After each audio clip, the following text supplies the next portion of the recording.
You're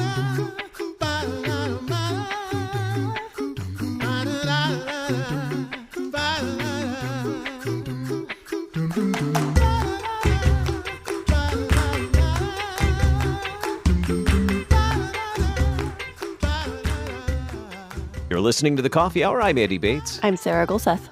It is Friday, and it is October. Mm-hmm. Now, I know that Advent is not here yet. Almost here. We're about, a little over a month away from Advent. But it is time to start planning. And if you're a musician, you know that you have to be planning for Advent and Christmas already. If you're not, you're late, right? Yeah. If you're not planning for Advent and Christmas. But there is a really neat event coming up this December that we want to share with you. And to prepare for that, there's an invitation for folks to participate. And so we wanted to share that with you today as well. It's a really special event. Thanks to Concordia University, Wisconsin for supporting the Coffee Hour. Find out more about Concordia University, Wisconsin at cuw.edu. Live uncommon. So today we're heading over to Concordia, Missouri, at St. Paul Lutheran High School. Joining us today, Dr. Jurody Marsh. She's Director of Music at St. Paul Lutheran High School there in Concordia, Missouri. Dr. Marsh, thanks so much for being our guest on the Coffee Hour today. Thank you for inviting me. This year, St. Paul Lutheran High School is hosting their very first, I believe, special event. And I'm not even going to try to pronounce it because I'll mess up the name. But this is a traditional event in Europe, quite often in Germany. Tell us about this traditional Christmas event. Right, that's correct. So we're actually calling it the Christkindlesmarkt. That's the German word for it. Christmas markets in Germany are very, very big. Next to Oktoberfest, it's probably one of the biggest things that they have, if not bigger. Every town, no matter how big or small, has some kind of Christkindlesmarkt. They're often called Weihnachtsmarkt, which means Christmas market. We chose Christkindlesmarkt because even though that's a little bit more old-fashioned term that is in Germany now considered old-fashioned, we feel like that brings the word Christ to the center of it, and that's really what we want to focus on in the Christmas market here. Also because most people don't speak German, so if I said we're having a Weihnachtsmarkt, they would look at me like I was crazy. Christkindlesmarkt, there are a few of them around the U.S. as well, so we decided we would go with that name. But yes, this is an opportunity for artisans and people who do crafts and specialty foods and woodworking, glassware, all kinds of things in addition to fresh foods and live performances with musical groups and dance groups and any kind of festivities. That is what you find at a German Christmas market. Just a lot of joy and excitement, lights, food, drink, warmth of people being together. It's really a wonderful, wonderful experience. Mm-hmm.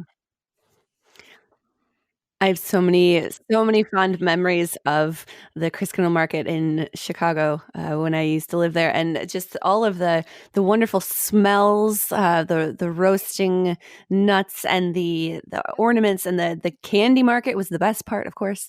All of these German chocolates and things and ornaments. We always buy an ornament there every year. It is just such an awesome tradition. Will there be Glühwein mugs? That's what I'm really curious about. There will be. In fact, we have a student who designed the sketch that will go on the Glühwein mug. We have actually 2 Glühwein mugs. They're not going to look quite like the traditional shape. The company that actually delivers those to Chicago I talked to the distributor because we looked at getting some, and they're very behind, of course, because many American Christmas markets have been canceled, including Chicago.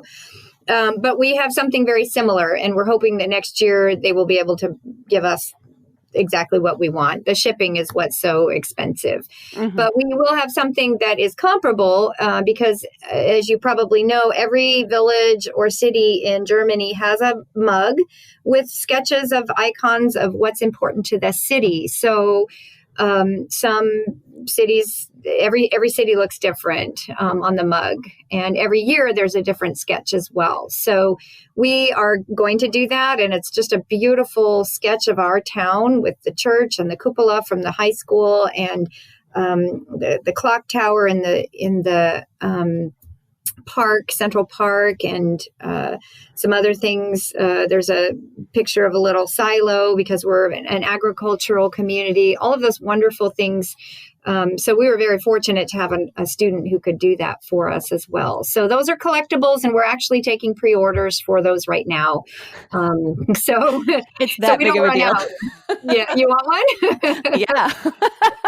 Yep. And maybe we should explain what Glühwein is. It isn't glue vine like it sounds in English. If you use text talk, that's exactly what comes up is Glühwein. But it's a hot mulled wine, and it's very popular. It's the traditional drink at the Christmas markets in Germany. And it's kind of a sweeter wine. It's usually red. You can get it in white, but it's usually a red wine, and it's spiced, and it's just a cozy drink that you get, and you generally stand around a little table or wine barrel that's decorated, and you talk and laugh and enjoy your round of Glühwein, and then you go a little bit further and you shop for Christmas ornaments or maybe some knitted items or wooden toys or whatever it is, and then you come around and you have another round of Glühwein and you laugh a little bit more and you enjoy the performances, and so yeah, that's really central to the Christmas markets. Yes. So we've talked about how wonderful this is and why everyone should be there, but why bring this to St. Paul's? Well, we're a very German community. This town was founded in the 1850s, I believe, and by German Lutherans. And then the school was founded in 1883. The town has a street fair every fall around the time of Labor Day. And that is what we would call in German a Straßenfest, a street fair, literally. And that's outdoors and a little bit different than what a Christmas market would be. And I've had a lot of people tell me how fun it is to go to Christmas markets, either in Germany if they visited or in other towns, and that, we should do something like that here. So we decided we would do it on our campus for several reasons. It's a safe and enclosed kind of environment. So for families, it's really perfect. It's a beautiful campus. There's 40 acres. The quad kind of loops around. So it's the perfect environment. We don't have to close any streets or anything like that, like they do for street fair. And so it would bring exposure to the school, but also we want as a school to reach out into the community. We feel like it's really important to show people that we are so supportive of our community as much as they are supportive of our school. We would like to provide this opportunity, especially this year. So many events have been canceled. I've had a number of vendors come to me and say, I'm really interested in setting up a booth because everything I've normally had on my calendar has been canceled. So this is an opportunity that we are providing. We're charging a small fee to set up a booth because we are providing electricity, but they have 2 days to basically sell their wares and hopefully recoup some of what they have possibly lost. So we're excited to provide that for them too. So what kinds of vendors are you hoping for this year? Well, we have a lot of fresh food vendors, and I'm kind of on that. You probably know that I lived in Germany for almost 20 years. So that's I'm very strict about having everything very authentic.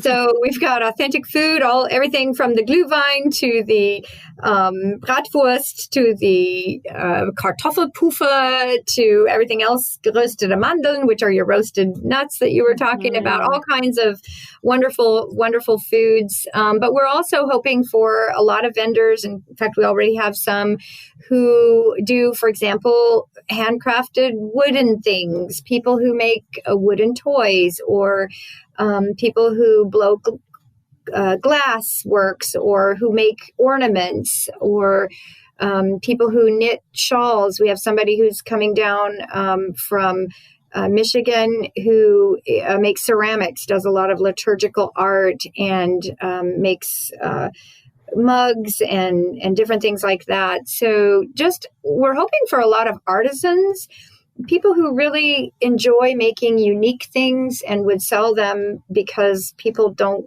want to just always buy the same thing that everybody else has and go to Target or Walmart and get it. So the specialty and the uniqueness of this is very important. Mm-hmm.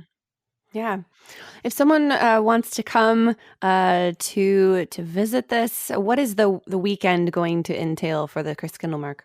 Okay, so it's going to be the 11th and 12th and 13th of December. Friday, the 11th, we will start at 4, but there will be a big opening ceremony at 6. And that is when we will have the Christkind, who we have a contest just starting today. A girl 8th grade through 12th grade will open and officially welcome everybody in the town and deliver a prologue that is being written by one of our alums. And that will kind of kick off the events, and that will go and then till 9 p.m. And then the next day on Saturday from 11 a.m. to 9 p.m., the whole day, the market will be open. And people can come and hear performances and buy things and just enjoy the time.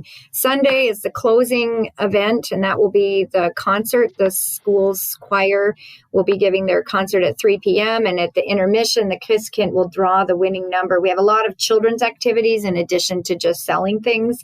The children's activities one of them will involve kind of a scavenger hunt where they'll get some information about St. Paul Lutheran High School, about Concordia and its German roots, and about German Christmas markets. And then they will put that into a pool where that winning person's name will be drawn at intermission at the concert. So that's kind of our closing festivities for the weekend. It sounds like just a fantastic weekend. What a fun way to mark the season as well. We're very excited.